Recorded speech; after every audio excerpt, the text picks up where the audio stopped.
Guys, so we are going to go over my love-hate relationship for this motorcycle right here.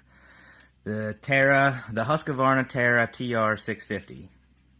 Now, one of the first things I want to go over that I hate about this motorcycle is I just took her out on the road, and then I did a couple fire trails, little bit of dirt riding, not a whole lot.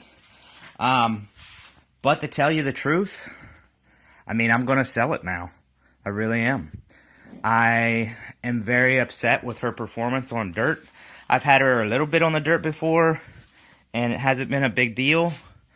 But after buying that DRZ 400, this TR650, I now feel how shitty it really is on the dirt. And I mean, hey, I know there's a lot of people out there that has this bike and is going to comment below and tell me that I'm wrong and their opinion is right and blah, blah, blah. But I'm telling you, if you want to buy this motorcycle and you're going to be doing any type of riding at all, I'm going to tell you some things why I hate it. If you're dirt riding. If you're road riding, I love this motorcycle. This bike on the road is awesome. It really, really is. It weaves in and out so beautifully. It's so perfectly balanced in that area that you will love it. If you're looking for a supermoto or something, or a supermoto hybrid cross, this might be the bike for you. She is a 650cc engine. She does have get up and go when you want it. She does not have anywhere near the low-end torque that the DRZ does, or any of my other dirt bikes for that matter.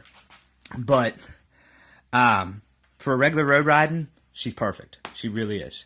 I have no complaints on this bike about the road, but the problem is, I don't do a lot of road riding. The road riding I do is riding to get to the trails. So, first big complaint, the front forks. They are stiff, and they just feel crappy on the trails. Now, that wouldn't be a problem on the DRZ because it's got an adjustment at the top and adjustment at the bottom. This motorcycle has no adjustment at the bottom or adjustment at the top, so the forks are as they are. You get what you get. Sucks. I'm not rebuilding forks just so that they feel a little better when I have a bike that is way better on the dirt anyways. But first complaint right there. Went on a fire road yesterday with some rocks, just, little, big, some potholes, not anything bad. I mean, really, not anything bad at all. I mean, it was fine as a motorcycle on the dirt because you can take any motorcycle on the dirt. If I wanted to take that fucking crotch rocket on the dirt, I could. But I don't because it doesn't feel good. Do you want to get fatigued? Do you want to lose all your energy? Do you want to, start getting springy in your back and your, pain all over your body and aching and shit? Hey, take this Husky on the dirt, do an all-day ride? Sure. You're going to work your ass off. If that's your goal, is to have fun, is to work your ass off and not ride as hard, not even half as hard as you can with a regular dual sport that is more set up for dirt, have at it. Hey, that's for you. Honestly, I hope this video doesn't get too many hits, because after I do this Blue Ridge Parkway ride, guess what? I'm selling it. The second issue, with suspension. Again, rear, too stiff. Now, I say that. But, when I was going down that fire road, there was drainage ditches and whatnot. Normally, I just jump over it with the DRZ. This thing, I go over it. I got a little wheel because I was trying to go a little faster on the road, or the dirt road, with this, because I like going fast on dirt. That's what I do. But I went over this thing. I got a little front wheel. No air, not like that. Just a little front wheel. I bottomed out in a drainage ditch, and it's a stiff suspension. So what's that tell you? Not enough travel. It's not a good suspension for that. It just really isn't. I don't know what the even deal is with that. I mean, it was sad. It really was. And I've been used to riding this, the DRZ. So, I mean, yeah, when you ride both of them on dirt, it's obviously going to win over this. But this shouldn't be this bad. You know, if I want a dual sport, I want one that's really good. That radiator, I want you to look how close that fender is, okay? There's no guard. There's no fins for air cooling or nothing. Almost every dirt bike or bike I've ever owned, you can put guards on them. This thing is only one big ass radiator. It doesn't even have two separate ones. And there's no protection. Shitty design. Okay? That's another flaw I hate about it. Next flaw.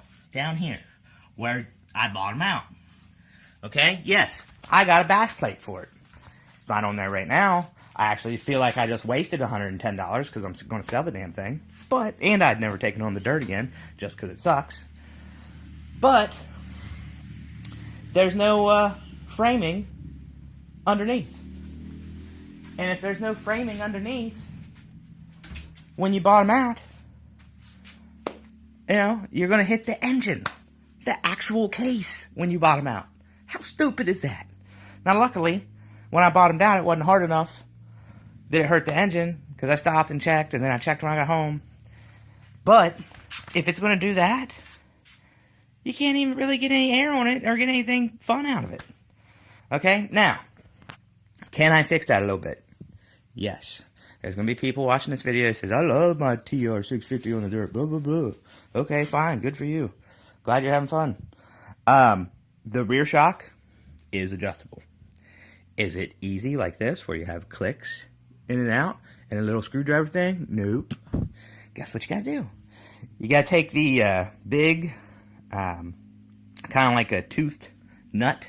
I don't know what they're called. Almost looks like a square sprocket around the spring. Anyways, you got to take a screwdriver and loosen it, and then take it down or up. Now, am I going to sit here and waste my time trying to adjust that at home perfectly before I get it out in the dirt? No, I'm not. And if it's already bottoming out, and I think it feels stiff as a brick, I don't want it any softer anyways, just because if I bottom out like that, if I make it softer, I'm definitely going to break the case next time. Because when I bottom out, it's going to hit hard. So, enough about the ranting about how bad the suspension is. Okay, that's my opinion. Take it or leave it. You guys can hate me or like me. I don't really give a shit. But I'm telling you the truth. This is my opinion. Okay? If you want an honest opinion, come to my channel. If you don't, go to somebody else's channel that's probably being sponsored by the freaking bike or the company or whatever. But anyways, so there's that. Then, I want you to see this shift lever. It's just a little tiny flat piece of metal in here. Just like this flat piece of metal all the way back. It is trash. These, I took off my gas 250 over there. These are great pegs. The pegs that were on here was constructed just like this with real thin, cheap-ass metal junk. Okay? So, that's the next thing on the crappy off-road stuff, this and this. Now, of course, I would normally get a shifter anyways, but for this bike, you can't find a whole lot of aftermarket parts. So that sucks ass. Okay? Let's see. Other than that, on the bad things I don't like about it, the only other thing that really comes to mind making noteworthy is when you're off-road, I don't know if it's, the fender, I don't know if it's the lights or what, but it feels like it's falling apart. Don't know what that's about. I mean, I don't really care because I'm going to sell it. But it feels like it's falling apart. Moving on from that, I want to also show the brake lever. Look how thin this metal is. Look how it's constructed. It's just welded, or feels like a rivet here. Might be a bolt for this. And then it's just bent around. It's not even freaking welded right here. It's away from it. So, again, another crappy thing about this bike that I severely dislike. Now, all of the bad that I've just mentioned, I do want to go over the good. Because I do enjoy this bike. I love this bike. If I could still get the dirt performance out of it, I would keep it. But right now, while it still has value, I think that I could get 4,500. It's only got 6,000 miles on it. It's clean. It's in good condition. Always been garage kept. But with that said, I want a dual sport and I want a larger displacement because I want to be able to go fast on the highways and take it across country and do long trips and stuff. And I want the luggage handling and all that. Can the DRZ do it? Yeah, but again, I'm going to have people on there saying, oh, the DRZ is great for that. I take mine and do that all the time, blah, blah, blah. Well, that's great. Fine. I'm glad you do. I'm going to too, but I'm going to be having it on the back of my van, and my van's going to be my mobile hotel because I'm only going to stop and ride the bike around the national parks, hit OHV trails because I actually want to do a good bit of dirt riding on this. And I'm going to do the Alpine Loop at Colorado, Engineer and Imogene Pass and stuff like that. Going to do all that. But that's what that's made for. I would never take this there just because, for one, I feel like it would break down on me while I'm on the trails because it rattles so much. But two, I would just be so fatigued after the first day from having to fight this thing in the dirt and over the rocks that I wouldn't even want to ride the next day, I'm sure.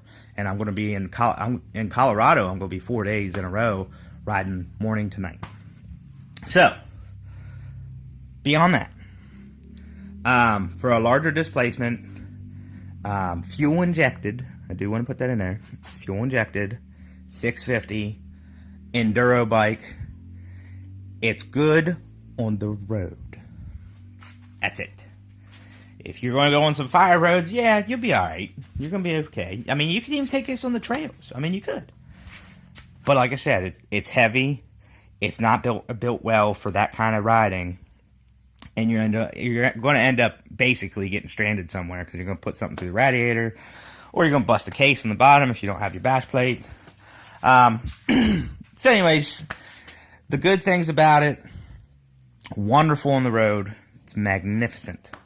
I would give it almost a supermoto level rating on how well she handles, how she feels, and how she does in the turns with that gas tank that goes underneath and gives you a nice center.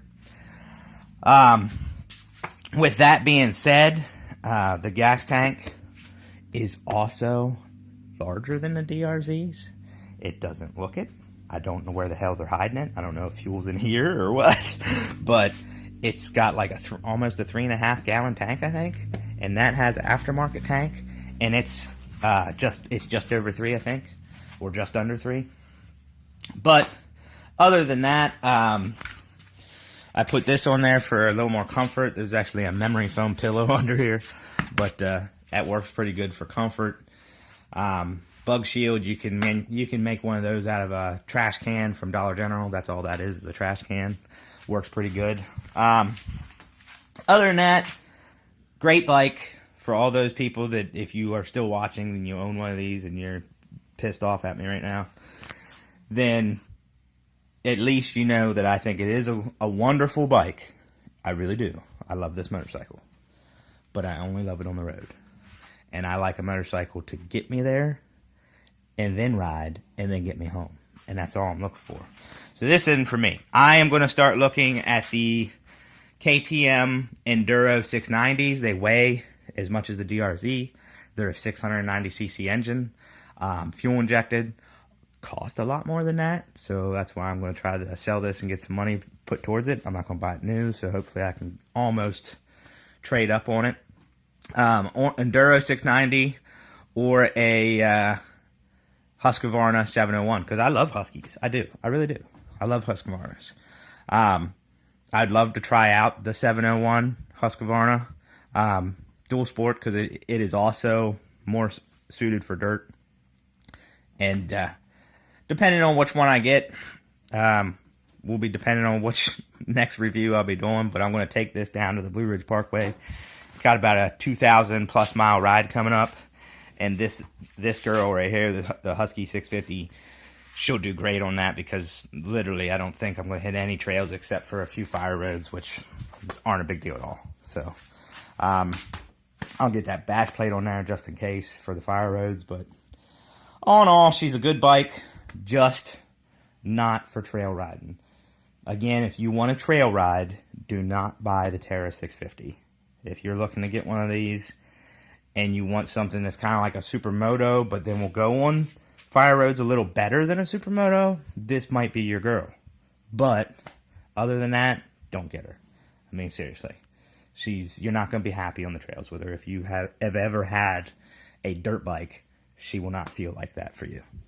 So, until next time, guys, keep both wheels on the ground, except for when you're wheeling or laying her down, because, if you're not wrecking, you're not riding. And I'll see you guys later. Peace out.